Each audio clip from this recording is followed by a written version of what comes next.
How is it that nobody in the nonpartisan portion of your office was even asked or approached before you sent this out, even though it's a typical practice for a member of Parliament, even within his own office, to vet these things, knowing full well that they could end up in the public domain?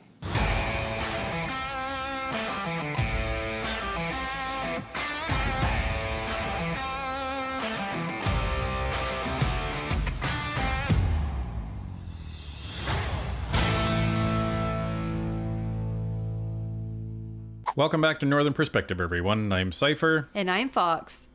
The Speaker of the House, Greg Fergus, is under fire again for yet another partisan attack against the Conservatives. Let's take a look. So, there was a Twitter post posted by Conservative MP and Deputy House Whip, Chris Warkentin. And what he says is Mr. Fergus has demonstrated he is unwilling to remain nonpartisan as the Speaker. It is time for him to resign. Chris Warkentin then goes on to post a 4-page letter to the Speaker detailing what his issue is. We've obtained a copy of that letter and we're going to show it to you now. So this letter is going to be presented to the House of Commons today.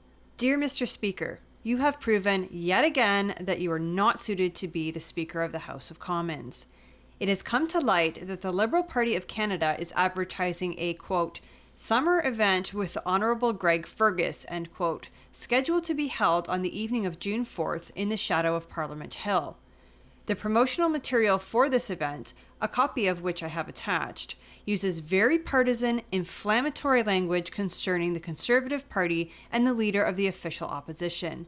The footnote at the bottom of this website denotes that these events, quote, are posted by local volunteer teams, end quote, meaning you personally are responsible for this partisan description before it was posted by your local riding association, of which I understand the past president is your Chief of Staff, Tommy DeFrossis, the Prime Minister's former longtime executive assistant. Your event is being promoted by attacking the very same leader whom you recently used your authority to kick out of the House of Commons, allegedly for his choice of wording in the middle of a question period where the Liberal Prime Minister had merely seconds before used equally questionable language and you gave him a pass for it. Our leading procedural guide, House of Commons Procedure and Practice, 3rd edition, says, quote, when in the chair, the Speaker embodies the power and authority of the office, strengthened by rule and precedent. He or she must at all times show, and be seen to show, the impartiality required to sustain the trust and goodwill of the House, end quote.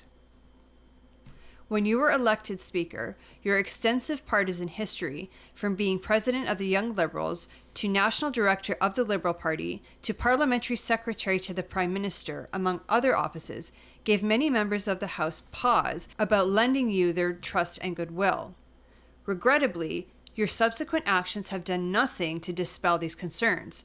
If anything, they have only been heightened. During your 7 months as Speaker, you have repeatedly engaged in questionably partisan behavior over and above the instances I've already noted, including, and then Warkentin goes on to describe the already several issues and partisan actions that Fergus has taken during his short time in office. Remember, he just became Speaker in the fall, and he's already had this many scandals against him. The Standing Committee on Procedure and House Affairs noted in its 55th report concerning your troubling convention tribute, quote, today, an expectation exists among members of the House and the wider public that the Speaker's duties ought to be carried out with scrupulous impartiality and independence. The Speaker must be fair and impartial, end quote. The House voted to adopt the report in late January, as you'll recall. I know that from comments that which had been made by the Chamber while you were in the chair, you could be in no doubt that your rulings and statements are often questioned now by two parties in the House and are assumed to be delivered with partisan considerations. Of course, that concerns the rulings you do give. I believe that in your very short tenure, you may have already had to recuse yourself from a record number of procedural disputes owing to your own personal involvement. So basically what Warkentin is saying there is that at least the Conservatives and the bloc don't trust anything that Fergus says, don't trust any of his decisions because of how partisan they are, and that he's had to remove himself from a very large number of decisions and procedures because Fergus was the one at the center of it. So one of the other speakers, in this case, Conservative Deputy Speaker Chris D'Entremont, was entrusted to actually oversee the issue. So what does it say? That the Conservative Speaker seems to have the confidence of the House and no issues with partisanship, but the actual Speaker can't be trusted with that. So that's basically what Workington is saying there. And let's not forget that Fergus still has not ruled prima facie on Rachel Thomas's issue of privilege. Right. Remember that issue where Hansard was changed as a result of the transcription, and it makes Greg Fergus look all the better because of that change in wording? Whereas if the wording was actually accurate, it shows that Greg Fergus made a very poor decision in ejecting Rachel Thomas from the House because she was actually complying with his direction. So Workington goes on to describe the Speaker of the House is an MP, and MPs need to fundraise. It's just what they do. It's a fact of life. And MPs that are also speakers are allowed to fundraise. They just have to do it carefully so that they don't really demonstrate an over-partisanship towards their party. Now, some people may say, well, that must be very difficult. Well, then don't be the Speaker of the House. Chris D'Entremont has the same problem. He's the Deputy Speaker. But you've heard no issues raised in terms of his partisanship. We've only heard Fergus's. So this is what he goes on to describe, and he says, yes, you have to fundraise, and that's typical. But he also says that this typically isn't an onerous task for a Speaker of the House because they can typically navigate this.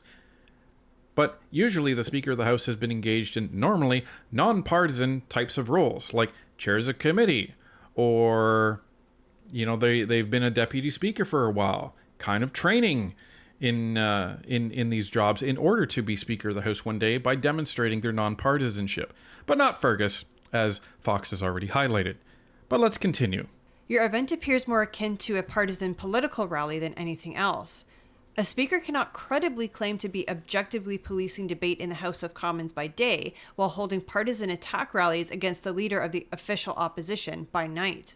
Indeed, as my party's House leader and one of your predecessors as Speaker told the House in December, in respect of the video controversy, if the Speaker openly engages in partisan conduct, it opens the door to public analysis of any partisan motivations underlying his rulings. That is exactly where your habits, with next month's event's promotional material I quoted as the latest example, has led us. It has simply become impossible to make any distinction now between Speaker Greg Fergus and Liberal Greg Fergus. Every ruling you give now, and with hindsight, every ruling you have given, will now all be assumed to have been delivered with a red tint. You have failed at showing and being seen to show the impartiality required of a speaker.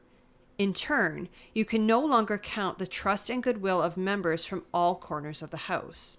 Your previous actions of recording a partisan video, for which you yourself admitted were wrong, caused the loss of confidence of both the Bloc Québécois and the Conservative caucuses in your ability to remain as Speaker.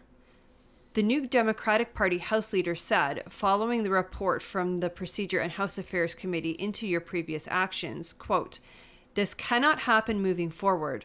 From now on, you cannot have a speaker engaged in partisan activity," end quote. And, quote, "If there is any derogation from that in the weeks and months to come," end quote, "they would retain the option to vote non-confidence in you. If the coalition partner of the Liberals is true to its word, a majority of members representing the majority of parties in the House of Commons will express non-confidence in you. For the good of the institutions of Parliament, and in the enduring interests of the House of Commons, I regret to say that you must go. Should you not do the honourable thing and resign immediately, I will be raising this matter at the earliest opportunity in the Chamber. Yours respectfully, Chris Workington, MP, Deputy Opposition Whip. And you can see here, this is the event webpage that the Liberals actually had up on the Liberal website. It's a little bit difficult to read, it's a little bit pixelated, but it reads as follows. Join us for an event in your community. You don't want to miss it. It's an exciting opportunity to join fellow Liberals and talk about the ways we can continue to build a better future for all Canadians, because a better future starts with you. While Pierre Poilievre and the Conservatives propose reckless policies that would risk our health, safety, and pocketbooks, our Liberal team is focused on making life more affordable for Canadians and moving forward with our bold plan to grow an economy that works for everyone, protect our environment, keep communities safe, and so much more. Especially in a minority parliament, we can never take our progress for granted. Together, with your hope and hard work, we can keep Canada moving forward. And you can see that there's an address and there's a Google map, and that's what the event was actually posted. Now, the interesting thing is that once this was actually made public, something happened. So we went looking for this event. It still shows up on a Google result, but when you click on it, this event is either past or is no longer available. So, obviously seeing that this was a problem, and obviously seeing that, oh, this was a major screw-up, someone at Fergus's office, maybe Fergus himself, had the Liberal website administrator remove the event entirely, trying to erase the fact that he was engaging in partisan activity yet again. But here's the thing. As an MP, you are responsible for everything that goes out of your office. Greg Fergus should remember that because he was asked that specific question at committee. And he was admonished by the Conservatives at committee over that exact point. The entire argument that I'm hearing here at this committee is that things are right or wrong depending on who as the recipient of the information, when we fully know as members of Parliament that anything that we send beyond our care and control of our offices, and in your case, the office of the Speaker, once it leaves, there is no guarantee that it will end up in the public domain. You've just told me, because it's common sense, because every member of Parliament does this, every member of Parliament has this experience, and you are an experienced member of Parliament, that you ought to have known, and you've apologized, and you ought to have known that something like this could end up in the public domain. And so how is it that with that experience, with all the years of experience of sending out correspondence, sending out letters, sending out social media posts, how is it that you didn't consult with somebody in the nonpartisan aspect of your office? And you, sir, have more staff than any other member of Parliament here, except for maybe a ministerial office. You have the most resources out of anybody at this table to help you in the administration of your duties and responsibilities. How is it that nobody in the nonpartisan portion of your office was even asked or approached before you sent this out, even though it's a typical practice for a member of Parliament, even within his own office, to vet these things knowing full well that they could end up in the public domain?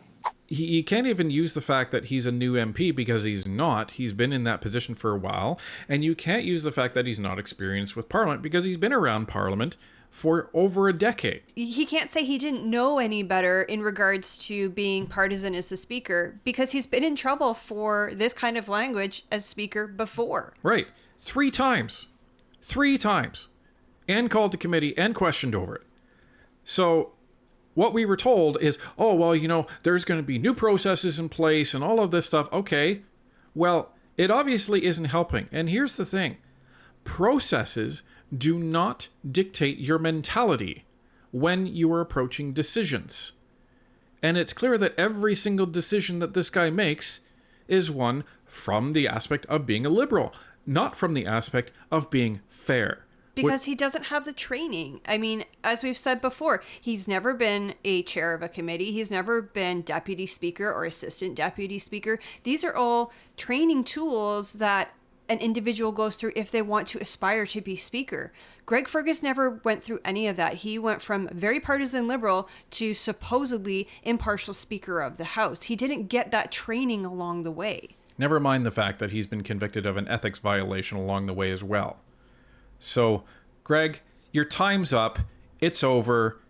You tried to make a good run of it, but you just can't do the job. So do everyone a favor and get out of the chair and let somebody who's actually qualified to do the job actually lead the House in a fair and impartial way.